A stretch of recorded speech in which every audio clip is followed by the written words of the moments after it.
تو پہلے تو آپ کو پہاڑ جتنی بھی کوئی مشکل جب تک پیش آ جائے نا، تو اپنی کسی ایسی نیکی کو یاد کیا کیجئے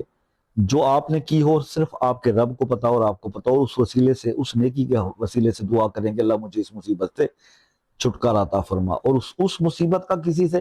ڈنڈورا نہ پیٹیں، کوئی پوچھے بھی کہ تو کہو اللہ کا بہت شکر ہے، اور پھر دیکھو کہ مصیبت کیسے ٹلتی ہے،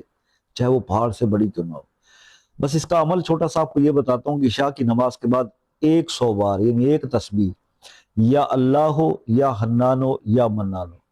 یہ پڑھا کریں، اول آخر 3 بار درود ابراہیمی۔ یہ مصیبتوں کو ٹالنے والی تسبیح ہے، یہ حاجتوں کو پورا کرنے والی تسبیح ہے، یہ آپ کو 100% رزلٹ دینے والی تسبیح ہے۔ لیکن بات پھر وہی آ جاتی ہے کہ نیکیاں ضرور کچھ ایسی تلاش کرو کہ جب مشکل آ جائے تو ان نیکیوں کا واسطہ دے کے اللہ سے مدد کی اپیل کرو۔